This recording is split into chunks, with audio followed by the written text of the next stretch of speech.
Hello, beautiful people. If you don't know me already, my name is Deborah Moore, and I am an astrologer and I read tarot and I teach people how to raise their vibration. Sort of like fundamentally, I am a teacher. If you look at my astrology chart, Saturn is right at the top, and Saturn is the archetypal teacher. I used to be a cover in schools, and I realized I could teach just about anything really. So because teaching is all about showing people how to learn, it's not about putting information down their throats, if you like. It's about teaching people how to ask the right questions so that they learn for themselves and they gain their own wisdom. That for me is real teaching. And that's what all my courses are about. So this particular video is the introductory video for my tarot course, which is the SoulStar Tarot course. SoulStar is my brand name for my divination work. So there's also the astrology course, which is called the Star Wisdom Astrology course. I started with tarot probably about 40 years ago. I was traveling with a couple of women and they had a mother piece deck, which is a round deck. And it was very new at the time and deliberately created for the feminist movement. And we did a lot of work with that mother piece tarot. And then we parted ways. And I think I did have my own set for a bit, but I don't know what happened to it. I don't have it anymore. And then a friend gave me a Marseille deck, which is much more like an ordinary playing card deck, in that the bulk of the deck, it's just numbers. And on like a playing card, if you've got 6 of clubs, you've got the number 6, and then you've got 6 clubs printed on it. And the Marseille deck was more like that. And the Marseille deck is sort of typical of the sort of decks that were around until the beginning of the 20th century. They were actually almost identical to a normal playing card set, except, of course, they've got this extra pack, the Major Arcana. Now, I go into more detail in this in the written notes that accompany this video, so I don't really want to go, repeat my written notes. I'd rather give you a little bit more of a story about me and my background and how I got to learn about the tarot and why I love it so much. So I started with the mother piece, and then I went on to the Marseille and really wasn't getting anywhere with that one. And then it was quite a few years later, so maybe 30 years ago now, that I was offered a tarot retreat. We went on retreat to learn the tarot. And that was interesting. We did a lot of work with individual cards and doing clocks with the whole pack and things like this. It was a little bit overwhelming. However, it did get me very familiar with the Rider-Waite Smith pack. That was the pack we were encouraged to get. And the images tell stories. I mean, the mother piece images sort of tell stories too, but the Rider-Waite Smith pack really tells stories in the images. And I love the fact that they were sort of set in medieval times. And it was just so easy to engage with the actual story. And of course, then I looked up the woman who'd painted the picture, who'd drawn the pictures and colored them. And her name was Pamela Coleman Smith. And fell in love with her. The first photo I saw of her, what an unusual woman. Well, I presume she was an unusual woman for her times, because we're given very stereotypical images of women at the beginning of the 20th century. as being quite prim and proper. They didn't have the vote, they didn't have much power, they just were basically men's property, and they had to just look nice and serve tea. And when you look at the images of her, you think, I can't see her doing that. In fact, she never even got married. She lived with another woman, which says a lot, doesn't it? And she used to wear loads and loads of necklaces, and her hair was always a bit messy, and she painted lots of fairies. And I had to I really like the look of this woman. I can resonate with her, because the actual pack was created by a guy called Arthur Waite. And I think he just decided he wanted a new tarot deck with pictures rather than the Marseillais deck, and gave it to Pamela and said, here, you do something with them. Because he never created a book to go with it. There would just be a few words. If you buy the pack, you get the tiniest little booklet with them with just a few words, which really are not actually that much use at all. So Arthur Waite, I don't know much about him, but he was part of the Golden Dawn movement. And it's the Golden Dawn movement that really initiated this current interest that we have in metaphysics and the occult and spirituality and divination. So the Golden Dawn movement happened around the end of the 19th century, interestingly, at the same time that Neptune was discovered. And Neptune, of course, is very much about spirituality and moving into the imaginal realm, which is very important if you're doing divination work. And I think up to that point, tarot cards have been used as a bit of a parlor game. And I suspect that the people in the Golden Dawn movement, they were really interested in having a direct spiritual connection themselves, not having to go through a priest or the church or whatever. They wanted to be able to have a direct line to God, if you like, for themselves. And this is what they trained themselves to do through meditation and through tarot, because tarot is an incredible framework to open up your own intuition. And I suspect that, they only had the Marseillais deck to work with, and it was a bit limiting. If you didn't know your numerology or your elements, then you were a bit stuck, really. And so it seems that he commissioned Pamela to make these beautiful images to go with the deck, and to make the deck much more then accessible for everyone.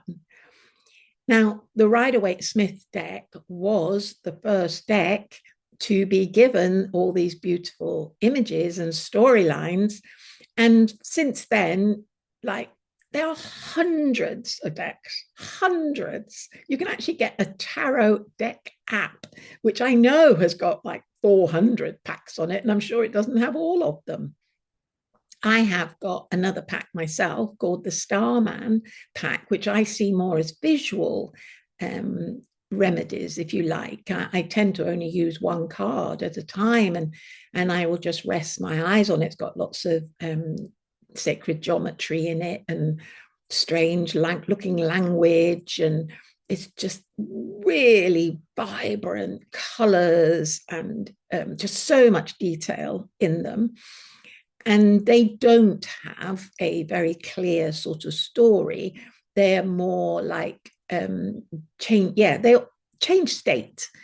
For me, that's what I love about the Rider-Waite-Smith pack too, is that they help change state.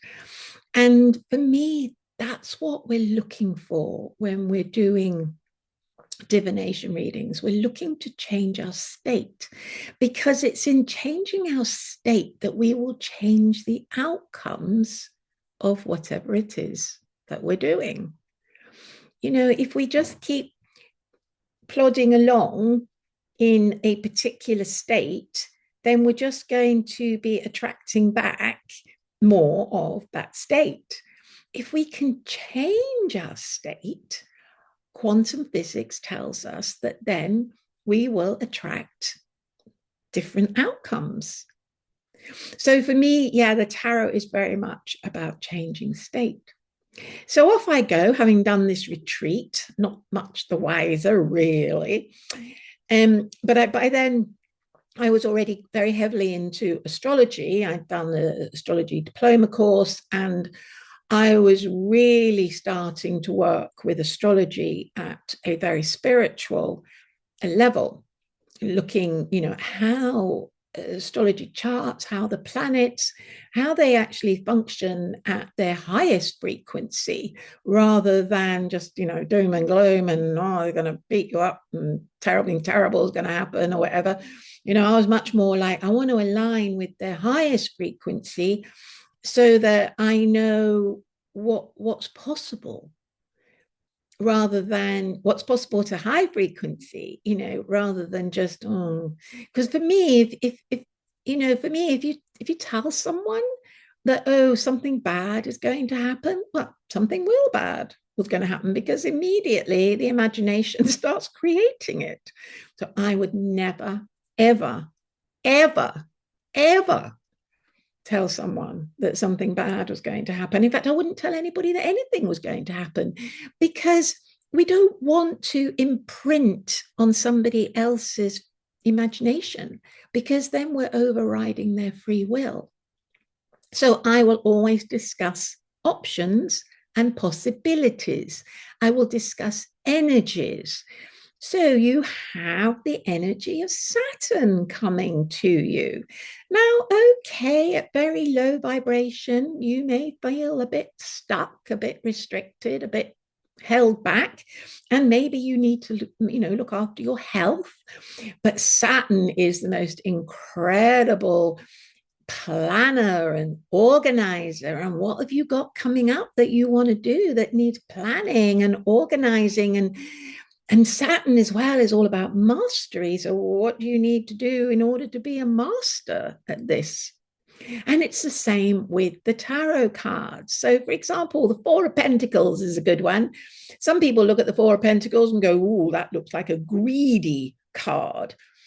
I look at the Four of Pentacles and I see it as a very balanced card. Like, it's what Pentacles is all about material realms. It's often about money. And the four does look like it's about money. So some people think, oh, it's because, that being greedy with their money, they're holding on to it, don't want to let go. And I go, oh, I don't really see it like that. I see it more as a yogic pose, for example, and being very centered and grounded and at ease with money. So again, the tarot cards can work at a whole spectrum of what's the word I'm looking for? Manifestation. And it's up to us as practitioners to see that whole spectrum, to offer the whole spectrum of choice that is available, and invite ourselves or our querent, whoever's asking about the cards, to see where they fit in that spectrum, where they would like to fit, maybe what they've been hanging on to that they're ready to let go of, and how they would like to now upgrade their state into a higher possibility. So this was what I was learning at the time through the astrology and through my own spiritual work, doing meditation and things. And then I started just pulling one tarot card a day. So I'd pull it in the morning, and then in the evening, I think about my day and I think about the card I pulled, and I think, any correspondence is there? And I used to keep a little journal. I'd write down which card I pulled and just a couple of words about the day. And, I didn't even attempt to see whether they were linked. I just did it. And I probably did that for a good year. And then I started pulling 2 cards and then 3 cards. I didn't do any more than that. And kept this little journal. And I started to realize, I was becoming very familiar now with the images. And of course, the same ones come up over and over again. And then you're like, Why do I keep getting this card all the time? What is it it's trying to tell me? What is it I need to be learning? And as soon as you start asking those questions, who, what, when, where, why, how, universe, why do I keep getting this card? What is it telling me? You'll get an answer, whether it comes immediately or whether it comes over the next day or two. You'll always get an answer. And you just have to ask a very simple question. Why? A bit like a kid. Why? Why is it like that? But why does it like that? But then why is that like that? No, but why is that like that? You know how they keep going. And that, you can do that with the universe. It's really simple, and it's how we develop our wisdom. So anyway, yeah, so I started doing that, and then I started adding them to my astrology readings, particularly if I was like out in a field somewhere, like a camp, in the days before I could actually access an astrology program on my phone. I would look in the ephemeris for the rough astrology that this person had. I'd do a rough chart for them. And then I would use some tarot cards to fill it out a little bit. And I started realizing that the tarot cards, it was like the astrology would give me the big picture, but the tarot cards would really narrow it down into now, into today, and specificity. You can say to somebody, oh, you got a Venus transit. It's beautiful. It could be about love. It could be about creativity. And they go, okay, I'm not sure which of those is important to me at the moment. And so then you can lay out a few tarot cards and you go, oh, okay. So it's pointing to this area of your life and this area and asking this question. How does that relate to you and Venus, love, creativity? I go, oh, right, yes, actually that relates to such and such. And I go, okay, so now we're narrowing it down, we're becoming more specific for you. And that was fabulous. And then I started getting people coming, they didn't want the astrology reading, they just wanted the tarot reading. And this was really interesting in a way because people coming with a blank slate. I'd always used astrology to sort of figure out where they were in the astrological biorhythm and, where all the planets were and what characteristics, they naturally, what energies they naturally carried. And now I didn't have that. I only had that they just wanted a tarot reading. And so this gave people a much more opportunity to talk in a way. And so the cards, I would use the cards. So let's say I had the Four of Pentacles. I would say, okay, so you've drawn the Four of Pentacles, and maybe that was for what they've just been going through. And I say, have you been, looking at your security, at your finances, maybe even your body? And they'll go, oh, yeah. And so the tarot card offers a way in to what is most relevant at this moment. When you're working with people who are trying to figure something out, they're trying to figure out their next step or how to change their state so that actually they're manifesting something different to the same old round and round pattern that they've been in. So yeah, I think tarot is amazing. And this course has come about because of a very, very, very dear friend who has been following me for years. She's my longest long-term standing follower, if you like, and she's been begging me for years to create a tarot course. And so this is for you, Debbie. And I'm so pleased that you kept on at me to do it because it's been a joy to create, and I think really important too. And you were my first enrollment, of course.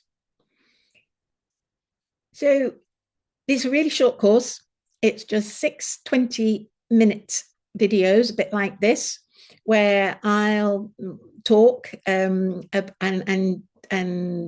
describe to you the next step in terms of how to work with the cards. But there'll always be 2 written chapters to go with it, giving you precise step-by-step instructions, and also a parallel set of instructions, a parallel thing that you can look at if you feel you want to go a bit deeper. So it's not essential, it's just another layer, if you like. And then, so that journey continued of doing face-to-face astrology readings with the tarot, or just the tarot on their own. And then I'm sure many of you follow my daily astrology tip. And I started putting a tarot card with it about 3 years ago now, because just doing a daily tip, you know, I've got this whole chart in front of me. There's just so much information there. And I'm never quite sure what I should really home in on. And I can't write about it all every day. So I decided, right, I'll do one tarot card, and that will help direct me into the part of the chart that we really need to be looking at today. And it's been great. It's been fantastic. It's been really, really helpful. Even if I can't remember the chart for the day, I can always remember the tarot card that came with it for the day. And I can just hold that in my awareness. So, for example, today we got strength, and it's about changing the state of our bodies, about bringing our bodies back into settledness. So if you'd like to enroll, then just drop me an email. I've got my email address in the notes that accompany this video. And I love you all, and I can't wait for you to experience the course and to experience the tarot. Love you all.